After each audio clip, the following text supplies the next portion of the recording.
Hello, everyone. It's really good to be here. I was supposed to talk 2 years ago in the London LeadDev conference, but then we know how all of that went. Today, I'm going to talk about developer productivity 2.0, whatever 2.0 might mean. And I'll go into that in a little bit, but let me start by a little bit of introduction for some people who might not know me. In the past, I worked first as a software engineer, later as an engineering manager. I started at JP Morgan. I worked at Skype. I like to say Skype, but it was really Microsoft. But this was a time where Skype was really cool. I then worked in London at Skyscanner, and I spent 4 years at Uber where I did a lot of things. And then during Skyscanner and Uber is where I started to blog. And these days, in an unexpected turn of events, which is something that even I would have not predicted about a year ago, I'm a full-time writer. I write the Pragmatic Engineer newsletter, which goes into big tech, high-growth startups, and it's something where I try to write for software engineers and engineering managers, pretty much for myself. This is a publication where I'm touching on a lot of developer productivity topics, so I think about and I talk about it, and you'll see a lot of that come back. This is a newsletter that's free to sign up for. If you'd like a pass for the full newsletter, which is a lot more content, you can do so with the trial at pragmaticurl.com/leaddev. So feel free to take advantage of that. Developer productivity, that's the topic today. So what is developer productivity? Today, I tried to write up some words, and I also threw everything that's in today's presentation into a word generator, and this is what I got. So, when developer story points, Jira, velocity, team efficiency, all of these things, we've heard these things. We know of these terms, but what is this? And today, I'm going to invite you on a journey of let's just start over a bit. Let's take a step back and just forget about story points and velocity and all those things, and let's see where we get to. We're going to go on a journey, and I'm going to start with a few stories on developer productivity from my own experience, and then I'm going to go into a research that you're going to be the first ones to see because I just finished crunching the numbers and the data on what practices do productive teams follow at all sorts of companies. I'm going to go into why developer productivity is such a hard topic to grasp, and I'll get some help from that. And I'll talk about things that don't work, and things that do work as well. So let me start with some stories on developer productivity. I'm going to go back to my roots, which is in Skype. And the year is 2012. London Olympics are happening. I think the world record was broken on 100-meter, but it's a long time ago, 10 years ago. But this is a time where Skype is at about 900 people, and I'm also working there. I just got hired. And Skype ships about once a quarter. Their flagship mobile application, the Windows application, is shipping every 3 months or so, and the other properties are doing it in a similar pace. It's a stable pace. This is 2012. Don't forget about it. We don't have CI/CD around the corner everywhere. And management at Skype asked, how can we speed things up? And Skype, they shopped around and they found a really good answer, which was Scrum. Hands up if you've used Scrum before. And keep your hands up if you like Scrum. All right. But, this is 2012, so just bear with me here. I wrote my thoughts about Scrum, and it's mixed. It's negative, but mixed. So in 2012, Skype went out to get the best possible Scrum TM's training that money can buy. It was from one of the Agile Manifesto founders, and I was starstruck back then to do that. We went to, it was a 2 or 3 day session in London. Every 900 people got the Scrum member training, the Scrum master training. People could get the product manager training. And it was probably the biggest Agile Scrum transformation up to that date for a whole company, for a tech company. And you know what? It was a win. I was there, and if you asked me, I would have told you it was a win. We got a lot faster. It felt visibly faster. We were now shipping every 2 to 4 weeks, down from a quarter. And we also had this really cool thing where we stack rank all the projects across the company. This was 900 people. We had 50 major projects. And the #1 ranked project across all of Skype was my project. It was Skype for Xbox One, which is what I worked on for a year. And we shipped it on a really aggressive, I was about to say, see, this is me, and I no longer work in corporate, so I can say some other stuff. I was about to say we shipped it on a super aggressive deadline, which is kind of true and not. We had 18 months to complete it. That was the... But I'll tell you, the last 6 weeks were super aggressive. We just rewrote the whole damn thing.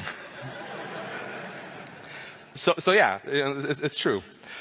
And it was a win. We shipped Skype for Xbox One. It actually worked. It was a business success as well. I think first day we had 1 million users, which is a big deal for a console. And what is the lesson from Skype for developer productivity? From this story, the lesson is for better developer productivity, and this pains me to say this now, but back then, use Scrum. And this was true. The people who did Scrum at Skype, they went out to other companies to replicate the same success, and they did see success. So, Scrum was, at that time, a success. Like, I'm not saying this ironically, it was true. So then, people laughing. All right, you'll get your story now, the people laughing. Let's talk about WhatsApp. Now, at the time when I worked, and we're going to go back to Skype. In 2012, when I joined Skype, we had quarterly all-hands where Tony Bates, the CEO of Skype, and he almost became the CEO of Microsoft later as well, but CEO of Skype, he took the questions, and people were asking questions like, should we be worried about WhatsApp? I didn't really know even what WhatsApp was back then, but it was becoming popular, and it was like, nah, we don't need to worry about WhatsApp. And then the next all hands, the question came up because the numbers, WhatsApp was going up, and Skype's number was kind of flat. WhatsApp is really gaming on us, and Tony was like, no. We're not in the same field. They don't do video. It's not a person-to-person connection. It's just text. We're an experience. They're just a tool. And then the next all hands, we said, oh, WhatsApp just launched video chat. Should we be worried? And fair enough, WhatsApp just took over Skype. There's, like 30 minutes would not be enough to go through the story on why this happened. I was part of it, and I kind of saw some of it. But WhatsApp just executed better, faster, more focused than Skype. They have way more users than Skype right now. And, there is a good question of, did WhatsApp use Scrum? You're all laughing, but it's a good question. Because Skype, don't forget, Skype sped up with Scrum. And so I asked John Combe, the CEO and co-founder of WhatsApp. Now, me and John go back. Like, we have this really interesting, I have a private message to him, and I don't really have private message to any other billionaires, but it started with him reaching out a LinkedIn in-mail message that said career opportunity, and it was something like, his title was Chief QA Testing at WhatsApp. And he asked, like, hey, do you want to build Skype for Windows Phone? Because I was doing Windows Phone development. And I responded the obvious thing. It was an unknown startup that I didn't know. I told him no. And then, like, years later, WhatsApp got bought, and I realized, like, oh, yeah, okay, that's the guy. So, but I had this open message with him. Like, he messaged me, and I have it there.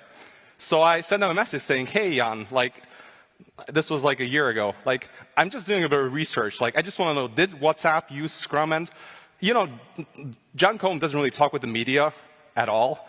And he's apparently just really direct, and he replied to me. So here's his reply. It's quoted. To be honest, I have no idea what the Scrum garbage is.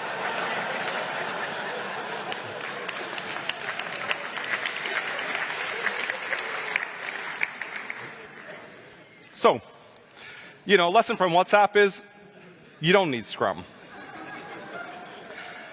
All right, so I'm getting you confused. So I'm like, let's just sort this. I'm going to take one more story, and this story comes from Laura Tasho, who's a former senior director of engineering at CloudBees.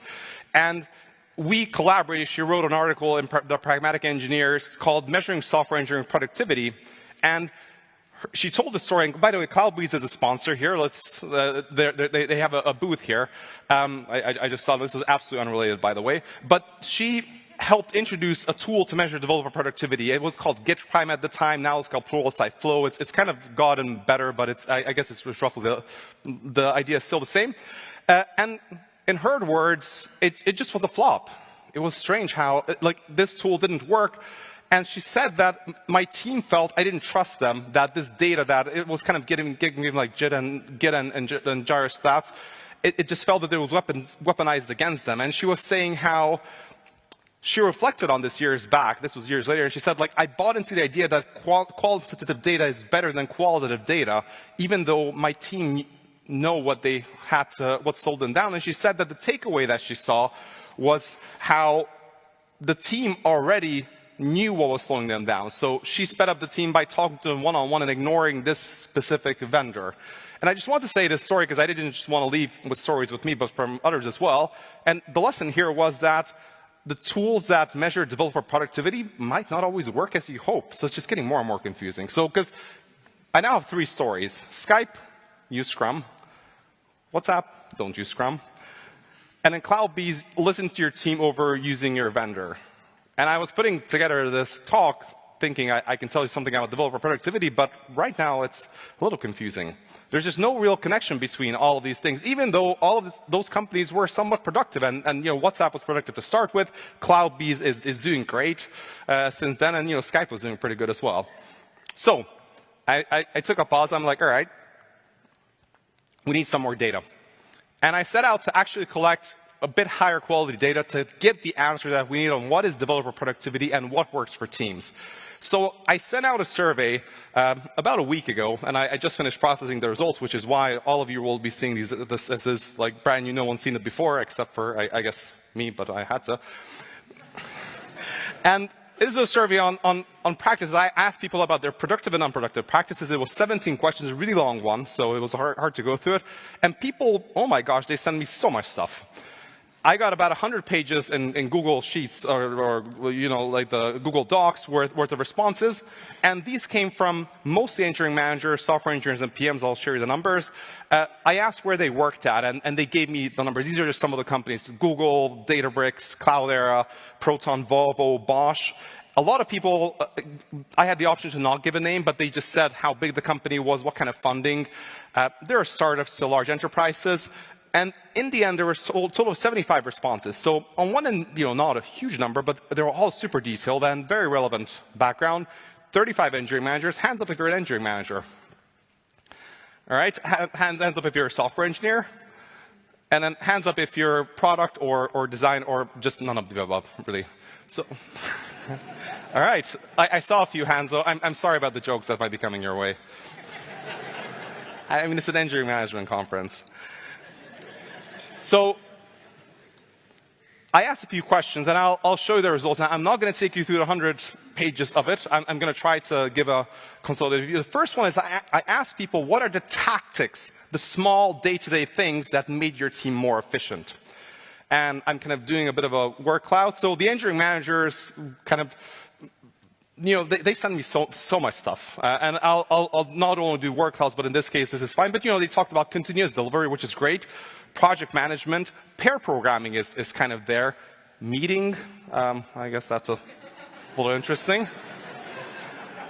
I mean, this is you, mostly. Engineers was a little bit different. Pair programming was huge with engineers, so you know I was not really expecting of that. Friendly chat also mentioned CI reviews, just a lot of different things. And then as for PMs, I'm sorry, I did not make this data up, and it was 5 PMs who filled it out. I have their emails, by the way, so yeah. But just reading this out gives me the shivers. Data refinement meeting. Oh my gosh. So let's just aggregate all the responses, kind of, you know, like pushing the PMs down. You know, tools, programming, good project management, weekly meetings. There's a lot of different things, but there's a variety of tactics. But it's interesting how pair programming actually stood out. I was a little surprised, but also just pleasantly surprised. I then asked people, all right, tactics is one thing. Let's talk about strategies. What are the strategies that helped you increase your productivity? And I don't want to embarrass PMs anymore, so I'm just going to like merge all of these together. With all the response for strategies, this is pretty interesting. Vision, strategic interaction, strategy, local dev setup, upfront planning. And I broke this out into a little bit like I actually read through, so it's not just a word cloud, but the themes that came up most is, in mostly order, ownership and autonomy. Like, you know, do we have ownership, and then we can do it. Focus on what we're doing. Clarity. Do we know what we're working on and what the vision is? Having a plan. Surprisingly many people mentioned this, actually, and I mean, it's a good point. And here's something that people didn't really describe directly, but I got it from a lot of different things. Great people. Some people said as like hire a great team. Some people said we grow the team. Some people said we give them support. Some people said a supportive environment. The point is, and look at this list. This is what engineering managers said when I asked them about strategy. You know what they didn't talk about? They didn't talk about, there's no mention of any of the processes that we know. No one dared mention safe on this thing. And there was very little mention of meetings. I mean, it was only like alignment meetings and very few of those as well. Which brings me to my next point, because I asked people, what are the things that you think reduce productivity across the teams that you work with? Like, just in free form, give me. And this is what they said. You see it up there, like it's full of meetings, and also things like irreversible decision, poor product planning, ambiguous decisions, but too many meetings, unclear things, unclear that, etc. So these don't work. Now, again, I was trying to drill people because this is a really tricky topic, so I'm looking at it from different angles. So I asked them, and I didn't know what to expect here, but I asked, like, what are the tools that increase productivity? I mean, I think this is a trick question because I think it's a bit of a, it doesn't make that much sense, but let's see what they said. So here's the things that increase productivity. People said Slack came up, Jira. Odd, but they did. I mean, in all fairness, this is a work cloud, so it also includes like not using Jira. GitHub was actually mentioned surprisingly well. Code reviews, Google Docs, Google Sheets, static analysis tool, a bunch of different things. And then I asked people, what are the tools that decrease productivity that you think destroys it? Yeah. Now, this is interesting because Jira was mentioned a little bit in positive, and I'm going to just say it. Engineering managers were the ones who actually said that Jira helps them. The software engineers never said that. They just said it didn't help them. But I don't want to like just go on bashing, because there was a really good comment. An engineering manager said, or a product manager, I forget, that the Atlassian stack is actually like a love-hate relationship. Like, it could be a lot better, but it does help overall when you're actually trying to do that. This is, I'm not picking on Atlassian. I'm talking about like any product manager. There's a back and forth here. Now, the final question that I ask people is, what was the most productive engineering team that you worked on? And oh my gosh, the floodgates opened. Like, people wrote so much in terms of intensity, experiences, what happened. It was just a lot. I'm not doing a word cloud because I tried and it just makes no sense. Like, yeah, people wrote novels about it, so I collected the actual themes that I saw. And clear goals, clear direction. Small team came up all the time. People said the best teams I worked on were small. We got stuff done because we were small. And this goes back to one of my stories. WhatsApp was 50 people. Skype was 900. Maybe there was a reason WhatsApp didn't need to use any of the processes. Really important, but good balance between autonomy and business needs. Like, especially managers were not, like, people all were clear, like, we want autonomy, but like not a go and do whatever the hell we want. Like, it's not going to be productive for the business. Like, let's have a balance here. Healthy team and good practices and focus. And the interesting thing is, if you compare some of these things, which is a very different question, what was the best team you worked on, and the one about strategies, there's a large overlap, which is interesting to see. So, like, I got 100 pages worth of responses just from the 75 people, but it is still hard to see what works for all teams. I mean, of course, there's not going to be anything that works, but surely there should be a broader trend with similar companies, between Google and Auth0 and Hopin, there should be something. So why is it that developer productivity is such a hard topic? I've been talking, we went through all this data, and I think I just confused you a little bit more. And I told another person, Max Kenneth-Alexander, who's been studying this field on and off for 20 years, and 10 years kind of pretty much his full-time focus. He was at Google on the Google Code Health team. He was the one who built a lot of really cool stuff there. And now he's at LinkedIn the past 3 years, where he also does developer efficiency. And I've done an interview with him, which is going to be published in the Pragmatic Engineer in a few weeks or so. So I've kind of stolen a little bit from him. And there's 3 things that he told me. Like, this is the guy who's been living and breathing this. The biggest one is it's a people problem. developer productivity is not a technical problem. We think productivity is we want these numbers and but it's not. It's people, and people are complicated. This is the words of Max. The second thing was even more interesting. He told me it's just hard to make the right argument of what to actually fix. And this doesn't make that much sense, so let me just drill into this. So leadership in every company wants to fix developer productivity. The CEO, the CTO, the C whatever, they're like, we want our developers to be more productive. And if you want to get funding, you draw them this graph. You can copy this. You draw like, here's where we are, and here's our productivity translated to how much money the engineering team is making. Now, if we invest $1 million, that's like X, and we fund like these, we build a platform team, or we buy this vendor, or we do both, then our revenue will go up, our productivity will go up, but that means we just build more stuff. And if we do $2 million, it goes even higher up. And you're going to get funding for this. Like this, in fact, this is probably the only way you're going to get funding. But the problem is that it's all a lie. And it's a lie because we don't really, like, in order to increase developer productivity, like, there's things that we can control. For example, our CI system and CD system, we can upgrade it, we can change it. Our code review tool, we can replace it, we can add new functionality to it. But there's a lot of things that we don't control, but we should control if we wanted to increase developer productivity. And I'll give you an example, and this is coming from Max as well. For example, distractions and interruptions. If you want more productive engineers, you should like help them focus more, but to do that, you would need to know how they're distracted or interrupted. And this is actually something LinkedIn is wanting to look into. But to do this, you would need to, either like spy on them in their calendars or tools, which is really like it goes into their privacy, or track who taps them on the shoulder. So the point is that if you want to deliver on this, increasing productivity, you would need to just have infinite knowledge and have systems that don't exist. And this is why developer productivity is hard, because you can only fund things that you can actually fix, but that's not the same thing as that will improve productivity. It's like Max was telling me that he's been struggling with this for like 10 years now, and that it doesn't get any harder. So this is a little bit of like philosophical thought, but hang in with me because we're going to get more philosophical. And Max told me, like, I don't think we're measuring the right thing. And he just asked me, what is developer productivity? In fact, what is productivity? And this is a guy who's been doing it for 20 years, and he's asking me questions like this. And then he tells me, he's like, look, let me tell you a story. Like, he told me his eye-opening thing was, he's a backend developer. He did Java, Python, I think he did, I'm not sure he did PHP, but I did PHP, but I don't talk about that.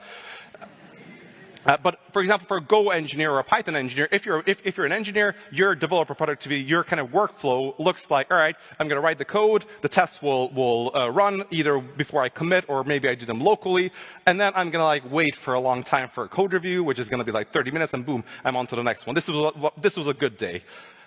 For a machine learning engineer, a good day is like this. I'm going to write the code, I'm going to deploy the model, and I'm going to wait 2 days. And in those 2 days, I'm going to do some researching, domain research. I'll look at other things. And then the 2 days have passed. I'm going to check with the model that, oh, damn, that's not what I meant. So I'm going to start again. And for these two people, for a machine learning engineer, developer productivity is very, very different than for a backend engineer. And it's going to be different for a mobile engineer, where build times are a lot heavier and you care more about the UI, etc. But the point was that we don't really know. Like, Max told me that the best thing that he did was push people to stop using developer productivity and talk about what you can measure. And this goes deeper, but the point is, like, this guy who's been doing, he's telling us, you don't know what you're measuring, so you're not going to be able to measure it. All right, so I've gone really philosophical, like partially with Max, but I quoted him. But I'm going to go back to the ground. I'm going to give you one thing that definitely does not work.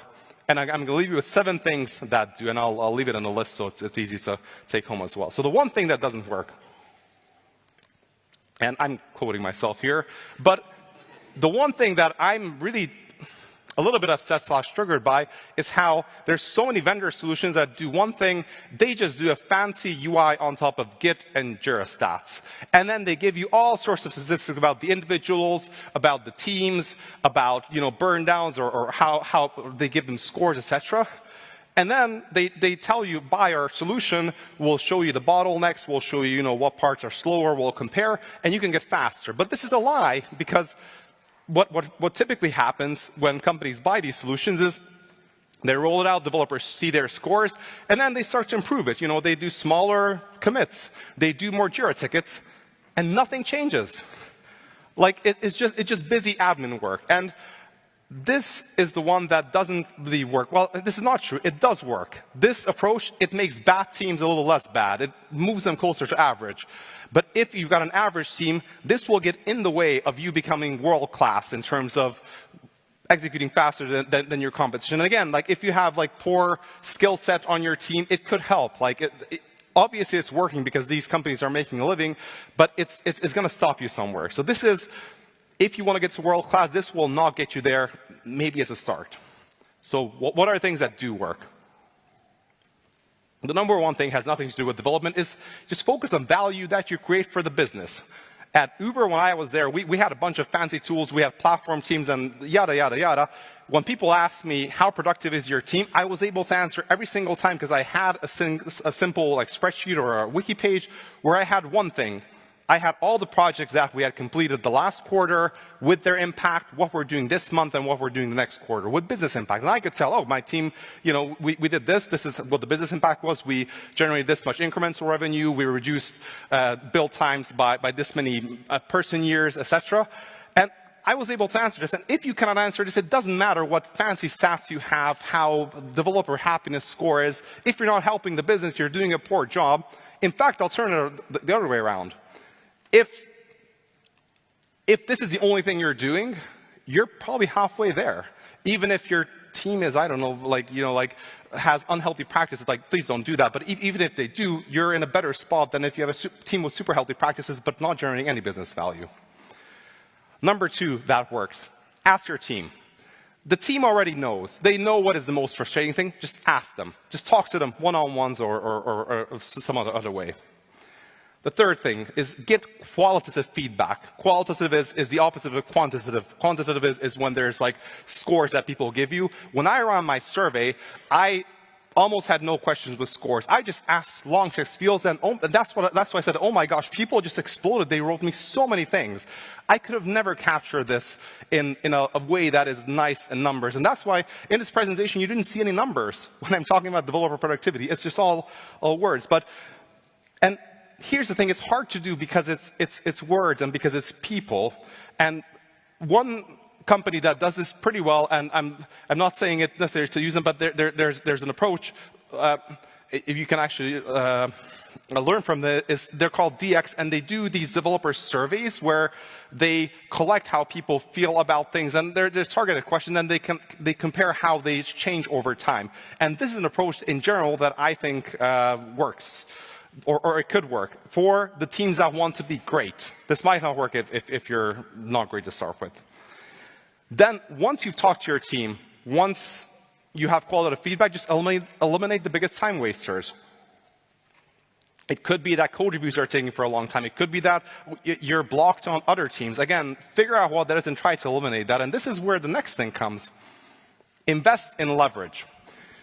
You want to ask, how can my engineers focus more on the important work and less on the stuff that is not important? And it's a tricky one to answer, but there are some increasingly common ways where companies do it. If you're a bigger company with more than 30 engineers, you might be able to make a case or want to make a case for some in-house investment, things like developer experience or platform teams who focus on building some of the systems that will remove some of this friction. There's also some vendors that you might be able to bring in if they make sense. But again, don't start with the vendor, start with the problem that you're having. And one trend that's becoming really popular is this trend called shift left, which means that you're doing testing or catching regressions closer to not after you deploy, but closer and closer thanks to automation and other things. The startup that I'm advising, mobile.dev, is doing something like this in the mobile space. But in general, you can build a lot of these things either in-house or just, again, figure out, like, these are the things where when you think outside of the box, you can challenge how your team is currently working. Number 6 is, I'm just going to quote from Laura Tacho.